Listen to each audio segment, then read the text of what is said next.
Praise the lord, హల్లెలూయా. మన ప్రభు అయిన యేసుక్రీస్తు నామములో మరొక ఉదయకాల సమయంలో యేసయ్య ప్రేమగల మాటలు మార్నింగ్ లవర్స్ ద్వారా మీకు అందించడానికి ప్రభు ఇచ్చిన శ్రేష్టమైన కృపకి సమస్త ఘనత మహిమ ప్రభావములు కలుగునుగాక.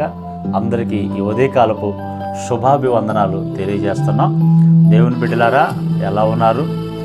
దేవుని కృపలో మీరంతా ప్రభునందున్న మీ విశ్వాసాన్ని అభివృద్ధిపరుచుకుంటూ ఆ విశ్వాసంతో అనేకమైన ఆత్మీయ ఆశీర్వాదాలు అనుభవిస్తున్నారని మిమ్మల్ని బట్టి దేవునికి స్తోత్రాలు చెల్లిస్తున్నాం. మీ విశ్వాసాన్ని ప్రోత్సహించాలని, మీ విశ్వాసాన్ని బలపరచాలని, ఒకవేళ అవిశ్వాసంతో ఉంటే విశ్వాసం నీలో కలగాలని ఈ ఉదయం ప్రభు నీతో మాట్లాడుతున్న మాట మత్తయి సువార్త 8వ అధ్యాయము 13వ వచనం.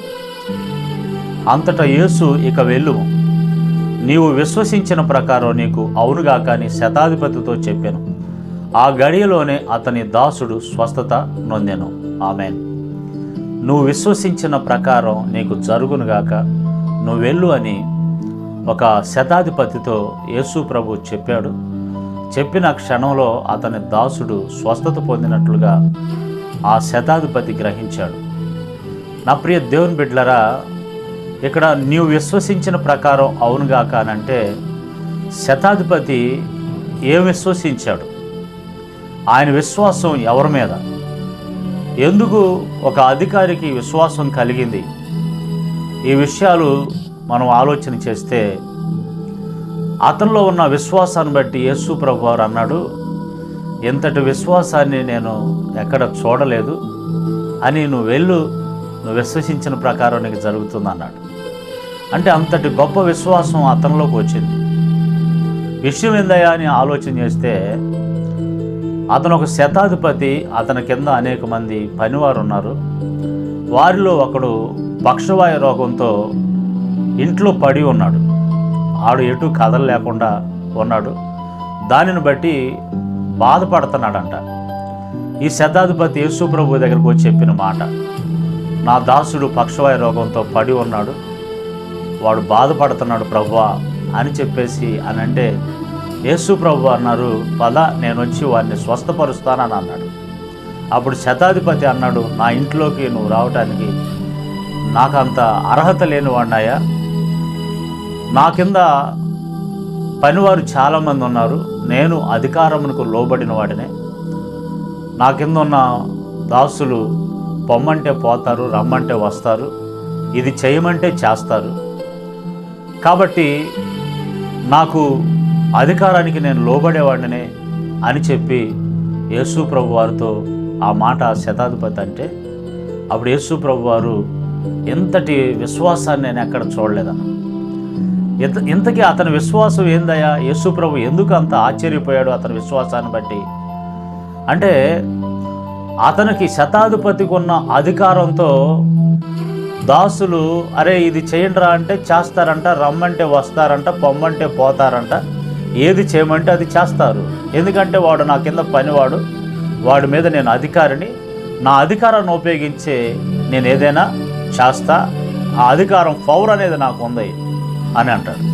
అంటే ఇప్పుడు ఈ విషయాన్ని యేసు ప్రభు ఎందుకు చెప్పాడంటే, తన దాసుడు పక్షవాయు రోగంతో ఉన్నాడు కాబట్టి యేసు ప్రభు వారు కూడా రోగాల మీద అధికారం కలిగిన వాడని శతాధిపతి విశ్వసించాడు, గ్రహించాడు. కాబట్టి అతను, నీకు అధికారం ఉంది ప్రభువా రోగుల మీద, కాబట్టి నువ్వు అవునంటే జరుగును కాకంటే అది జరుగుద్ది, ఆ నమ్మకం నాకు ఉంది. నీ అధికారాన్ని, నీలో ఉన్న పవర్ని నమ్ముతున్నా, విశ్వసిస్తున్నా. ఎందుకంటే భూ సంబంధమైన అధికారికి నాకే ఎంత పవర్ ఉంటే పరలోకం నుంచి దిగు వచ్చిన నీకెంత పవర్ ఉండాలి? ఆమేన్, హల్లెలూయా. ఎంతటి విశ్వాసం చూడండి నా ప్రియ దేవుని బిడ్డలారా. ఈ రోజున మనం ఇలాంటి విశ్వాసాన్ని కలిగి ఉండాలి. యేసు ప్రభువారు అధికారం కలిగిన వాడు. సర్వ సృష్టి మీద అధికారం ఉంది ఆయనకి. పాపం మీద అధికారం ఉంది, రోగం మీద అధికారం ఉంది, దయ్యాల మీద అధికారం ఉంది, మరణం మీద అధికారం ఉంది. అందుకే ఓ మరణమా నీ ముళ్ళు ఎక్కడా, నీ విజయం ఎక్కడని మరణపు ముళ్ళును విరిచి తిరిగి లేచి ఆయన మరలా పరలోకాన్ని ఆరోహణమై మరలా రాబోతున్నాడు. ఆయన సమస్తం వాటి మీద, ఈ సృష్టి అంతటి మీద, మనుషుల మీద అధికారం కలిగిన దేవుడు. కాబట్టి నీలో ఉన్న సర్వ రోగం మీద అధికారం ఉంది యేసయ్యకి. అయితే ఈ శతాధిపతికి ఉన్న విశ్వాసం మనకు ఉంటల్లా. ఆ విశ్వాసం, ఆ నమ్మకం అనేది కదా మనలో ఉన్నట్లయితే యేసు ప్రభు అంటాడు, నువ్వు విశ్వసించినట్లు నీకు జరుగునుగాక అంటాడు. నా ప్రియ దేవుని బిడ్డ, ఈ మాటలు వింటున్నా నువ్వు ఏ స్థితిలో ఉన్నా సరే ఒక శతాధిపతిలో కలిగిన విశ్వాసం నీకు కలగాలి. యేసు ప్రభుకి అధికారం ఉంది నా మీద, నీ మీద అధికారం ఉంది. నీలో ఉన్న సమస్య మీద, నీ ఇంట్లో ఉన్న రోగం మీద, నీ ఇంట్లో ఉన్న ఆర్థిక ఇబ్బంది మీద, నీ ఇంట్లో ఉన్న ప్రతి విషయంలో ఆయన అధికారం కలిగిన దేవుడు. ఆయన విడుదల కలగజేస్తాడన్న విశ్వాసం ఉండాలి, ఆ నమ్మకం ఉండాలి. యెషయా గ్రంథం 28:16 విశ్వసించిన వాడు కలవరపడడు అని ఉంటుంది. చాలామంది అవిశ్వాసంతో ఉండి కలవరపడతారు. అందుకే సముద్రం మీద యేసు ప్రభు ప్రయాణం చేస్తున్నప్పుడు, అలలకు వచ్చినప్పుడు, గాలి విసిరినప్పుడు, తుఫాను వచ్చినప్పుడు, అయ్యో ప్రభు, అయ్యో ప్రభు, అయ్యో ప్రభు, ఇంత లేదా, మేము నశించిపోతున్నాం ప్రభు అని శిష్యులందరూ కలవరపడితే యేసు ప్రభు అన్నారు, లేచి అల్ప విశ్వాసులారా అని గాలిని, సముద్రాన్ని ఆయన గద్దించినప్పుడు నిమ్మలమైనట్లుగా చూస్తా ఉన్నాం. నా ప్రియ దేవుని బిడ్డలారా, విశ్వసిస్తే కలవరపడు, అవిశ్వాసం ఉంటే కలవరం అనేది ఉంటుంది. ఈరోజు ఒకవేళ నీ ఇంటిలో ఉన్న పరిస్థితులను బట్టి ఇలాంటి కలవరం నీకు ఉంటే శతాధిపతిని చూసి యేసుక్రీస్తు నామములో ఆ కలవరాన్ని కొట్టివేసుకొని నీలో ఒక విశ్వాసం కలుగునట్లు ఇప్పుడే విశ్వసించి యేసుక్రీస్తుకి అవకాశం ఇవ్వు, యేసుక్రీస్తుకు చోటివు, అద్భుతాన్ని చూస్తావు. యేసు నామములో నీ హృదయంలో విశ్వాసం పుట్టునుగాక, విశ్వాసం కలుగునుగాక. ఒక పరిపూర్ణమైన, సంపూర్ణమైన విశ్వాసం, భయము, కలవరాన్ని కలగజేసే ఆ దురాత్మ పారిపోయి నీలో ఒక పరిపూర్ణమైన విశ్వాసం కలిగి స్వస్థత కలుగునుగాక. ప్రార్థన చేద్దాం.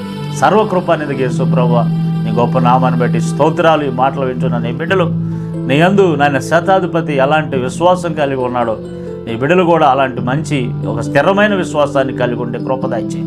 విశ్వసించేవాడు కలవరపడడం, విశ్వాసం లేని వారు కలవరం, భయం, ఆందోళనతో గురవుతాడు. ఒకవేళ నీ బిడ్డలు నాయన ఈ మాటలు వింటున్నా భయం, కలవరం, ఏదైనా ఆందోళనతో ఉంటే పరిస్థితులను బట్టి ఇప్పుడే వారిలో విశ్వాసాన్ని కలిగించా. ఆ విశ్వాసాన్ని బట్టి నువ్వు విశ్వసించినట్లు నీకు జరుగునుగా. కానీ వారి కుటుంబాల్లో స్వస్థత కార్యాలు జరిగించి మహిమ పొందమని యేసు నామములో ప్రార్థిస్తున్నాం తండ్రి. Amen, amen.